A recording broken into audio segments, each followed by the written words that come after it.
So what does climate change, rise in temperature mean for the way cities need to be built? Well, as you know, the UN predicts that there will be 1 billion climate change refugees in the next 30 years. And so how we co-create cities of the future is really critical to the survival of our species. And 70% of the world's population will live in cities, and particularly most of the world's population lives in coastal cities. So we know we have to rethink and do a global redesign.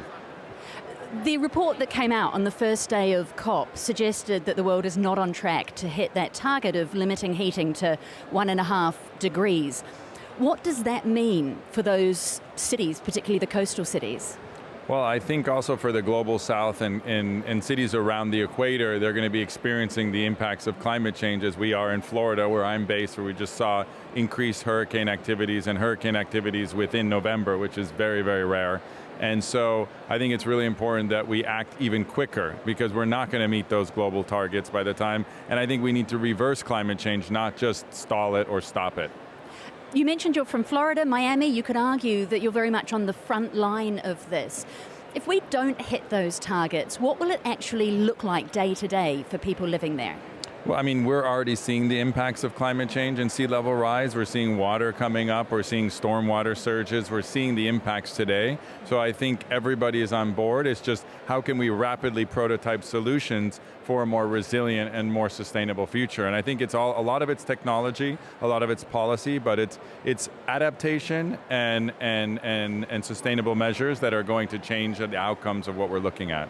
Well, let's look at what you guys are doing. Your organization is looking to build sustainable, resilient cities. What does that mean in practice? So a lot of it has to do with education and really climate justice and the most underserved communities that will be impacted most by climate change. So it's education, it's mobilization, it's food security, it's resilient buildings that, like we saw during the hurricanes, that were more protected, where you're undergrounding utilities in Florida, for example, that could be more resilient. So there are methods, there are technologies, and there are ways to move forward that we can change the outcomes of what's happening. I don't think we're going to be able to avoid it entirely, but we can reverse the course and avoid total ecological collapse if we're really focused on it and we really invest, in these solutions. I think our industry, the real estate and construction industry, is the most underinvested industry in innovation. 1% goes into R&D.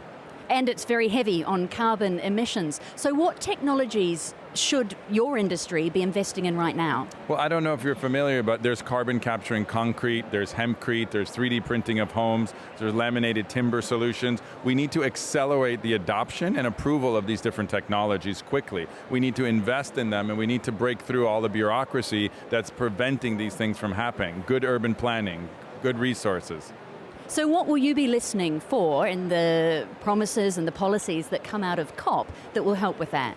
Yeah, I'm looking for action and less talk. I'm looking for less rhetoric and more impact. And I think really, I think people are waking up to climate change, and it's becoming now more of a buzzword, regeneration and sustainability, because people are feeling the impact. So I think humanity is only resilient and innovative when they're up against a wall. And we're up against a wall now. People may not feel it in their everyday to-day lives, but we're going to start seeing it more and more. And I think the more impact that we see from climate, the more action we're going to take. I don't think it's enough, and it's not fast enough. So I think we need to accelerate our investment, accelerate our innovation, and really accept what's happening, and really try to come together as a global community to share best practices and demonstration projects so we can overcome these challenges. But I don't think we're going to be able to avoid the impacts of climate change. It's going to happen, it is happening, and we need to get more proactive, more quickly now.